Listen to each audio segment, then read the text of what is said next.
Bendiciones a todos mis hermanos. Bueno, aquí presento el resumen de la clase que tuvimos el pasado martes y de esa manera habíamos hablado sobre el capítulo 1 del libro de Hechos.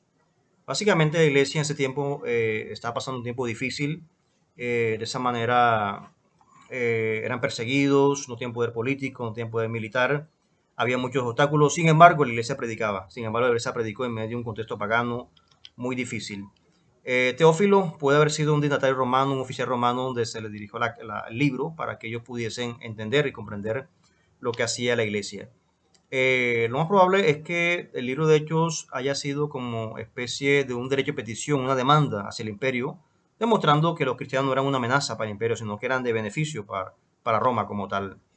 Y básicamente, al parecer, Lucas llevaba, digamos, dos rollos de 7 metros donde iba escribiendo el Evangelio de Lucas y el libro de Hechos para demostrar como tal la veracidad y de esa forma la contundencia, lo que hacía el Evangelio, el beneficio que hacía el Evangelio para el imperio como tal.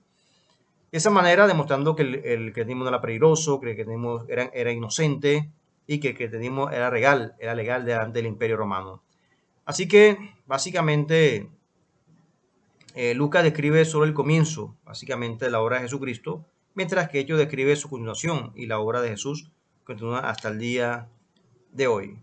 El libro de Hechos se escribió más o menos, bueno, los hechos que sucedieron en este libro sucedieron un periodo de 30 años. Desde el capítulo 1 al capítulo 28 de Hechos, estamos hablando de un periodo de 30 años aproximadamente.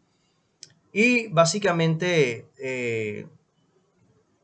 el libro de Hechos de los Apóstoles nos sorprende, es una obra maravillosa, lo que Jesús empezó todavía lo continúa. Hay un sentido real en el que el libro de Hechos continúa siendo escrito hoy en día.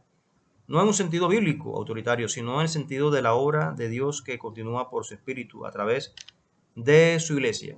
La última obra de Jesús antes de su ascensión al cielo, con pruebas indubitables, básicamente el hecho demuestra la resurrección de nuestro Señor Jesucristo.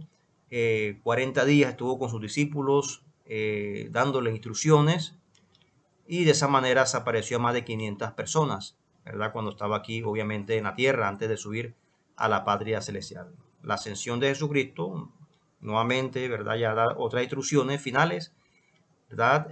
Para sus discípulos, ¿verdad? Y me seréis testigos hasta lo último de la tierra. Básicamente, eh, Jesucristo le da las instrucciones a los discípulos para esa manera ya ir, obviamente, a la patria celestial en su ascensión. La enseñanza final de Jesús y su última promesa antes de su ascensión.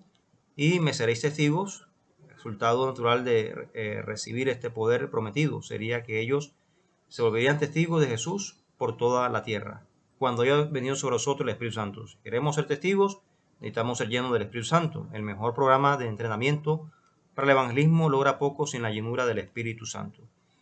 Y de esa manera podemos imaginar las objeciones que los discípulos quizás hayan pensado contra los lugares de ministerio que Jesús describió. Tienen que ir a Jerusalén, a Samaria, básicamente a los gentiles, a Judea. No eran lugares fáciles, pero sin embargo ellos predicaron en estos lugares. Entonces, eso es lo que vimos sobre el capítulo 1 de Hechos.